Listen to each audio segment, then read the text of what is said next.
Hello everyone and welcome to my CBS GH spoiler channel. I hope everyone is having a wonderful day. Before we begin, please hit the subscribe button and give this video a thumbs up. Lynn finally tells Chase the truth before it's too late. GH spoilers. Port Charles is about to explode, and nothing will ever be the same again for these two. The clock has been ticking for weeks. The secrets have been piling up like a powder keg in the middle of the Quartermain living room. And now, insiders close to General Hospital are whispering that the moment fans have been desperately waiting for is finally here. Lynn Quartermain is going to tell Harrison Chase the truth. All of it. Every last devastating word. And honey, you are not ready for what happens next. The weight she's been carrying. Anyone who has been watching Lynn lately knows something is terribly wrong. She's distracted. She's been jumpy. Every time Chase walks into a room with that warm, gorgeous smile of his, the smile that launched 1,000 fan edits, she looks like a woman standing on the edge of a cliff. Because she is. For weeks, Lynn has been sitting on information that could shatter the life they've built together. Information she stumbled onto almost by accident. Information that involves people she loves, people Chase trusts, and a secret so enormous that keeping it has slowly been eating her alive from the inside out. Her mother noticed it first, as mothers do. Monica noticed it too, eyeing Lynn at the breakfast table with that signature Quartermain look that says, "I know something is broken, and I am going to find out what." Even Ned, distracted as he's been with his own drama, pulled Lynn aside and asked her point blank if she was okay. She lied to all of them. But she cannot lie to Chase anymore. She physically cannot do it. And that, sources say, is exactly what's about to bring everything crashing down. The moment everything breaks open. It starts innocuously enough, the way the most devastating moments in Port Charles always do. Chase comes home in a good mood, a genuinely infectious good mood, the kind that reminds you exactly why every single person in this city loves Harrison Chase. He's been having a great week at work. He picked up flowers. He has news, good news, the kind of news that under any other circumstances would have Lynn screaming with joy and throwing herself into his arms. But when he walks through the door and sees her face, the flowers slowly lower. "What's wrong?" he asks. And that's it. That's the question that breaks the dam. Because Lynn has been rehearsing this conversation in her head for weeks. She's imagined every possible version of it. The calm version, the controlled version, the version where she presents it logically and Chase handles it with grace. She has imagined the version where he gets angry, the version where he goes quiet, which somehow seems even worse. But now that he's standing in front of her with flowers in his hand and concern written all over his face, every single rehearsed word flies right out of her head. "I need to tell you something, and I need you to let me finish before you say anything, because if you interrupt me, I'm going to lose my nerve, and I cannot keep carrying this alone."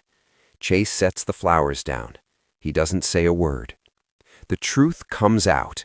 What Lynn reveals in this scene is, according to those who have seen the script sides, absolutely gut-wrenching. She doesn't just tell him one thing, she tells him everything. The initial secret she discovered, the choice she made to stay quiet, the moments she'd almost told him, the dinner at the Metro Court where she'd opened her mouth and then laughed it off, the night she'd stayed up until 3 a.m. staring at the ceiling, the conversation she'd had with Lois where she danced right up to the edge of the truth and then pulled back. She tells who else knows. She tells her why she waited. She tells him that she convinced herself she was protecting him, protecting them, protecting a fragile thing they'd finally managed to build together after everything they'd been through.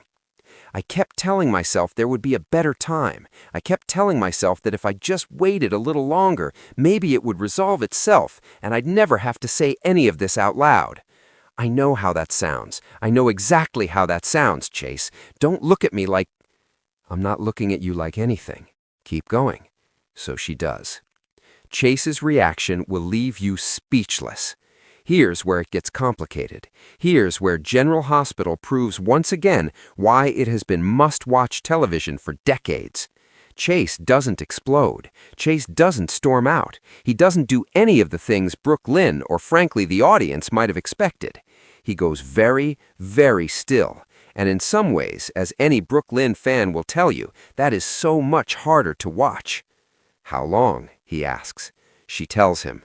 The silence that follows is long enough to be uncomfortable, long enough for Brook Lynn to start filling it with words, stumbling over an apology that doesn't feel adequate for what she's describing. Chase holds up a hand, not harshly, just stop. "I need a minute." "Chase?" "Brook Lynn, I need a minute." He walks to the window. He stands there with his back to her, and the way the scene is framed, the light, the distance between them, feels like a visual metaphor for every inch that this secret has quietly put between them over the past weeks without either of them fully acknowledging it. The question that changes everything. When Chase finally turns around, his expression has shifted into something that fans are going to be analyzing in frame-by-frame slow motion for weeks. It's not anger. It might almost be worse than anger. It's grief. "Did you think I couldn't handle it? Or did you think you couldn't handle what it would do to us?" Brook Lynn opens her mouth, closes it, because the brutal, gut-punching honesty of that question is that it's both. She knows it's both. And Chase, who has always been more perceptive than people give him credit for, knows it too. "I love you. Everything I did, even the wrong things, especially the wrong things, I did because I was terrified of losing you. I know that's not an excuse. I'm not offering it as one." Chase looks at her for a long moment. Then he says the 6 words that are going to make the entire fandom lose their collective minds. "Tell me what we do now." Why this changes everything going forward. Let's be clear about what just happened, because the magnitude of this scene is enormous. Chase didn't walk out. Chase didn't give Brook Lynn an ultimatum or throw the past in her face or tell her that he doesn't know who she is anymore. He looked at the woman he loves standing in the wreckage of a secret she should have told him weeks ago, and he asked what they do together. That is the Chase fans have always known was in there.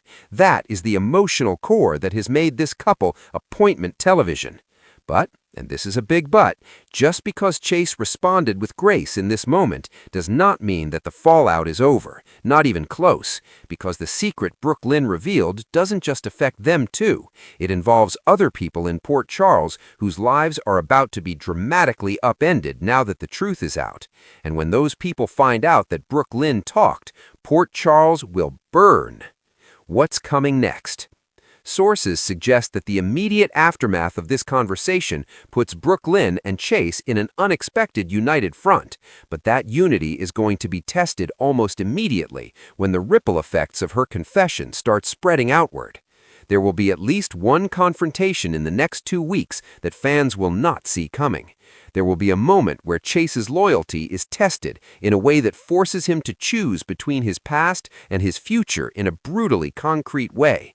And there will be a scene between Brook Lynn and another legacy character that longtime viewers are going to absolutely sob through. Is this the beginning of the end for one of the most beloved couples in Port Charles? Or is this the moment that actually, finally, genuinely cements them? The answer, if those whispers are to be believed, is neither and both. Because in Port Charles, nothing is ever that simple. And the truth, as Brook Lynn has just learned the hard way, has a way of creating just as many problems as it solves.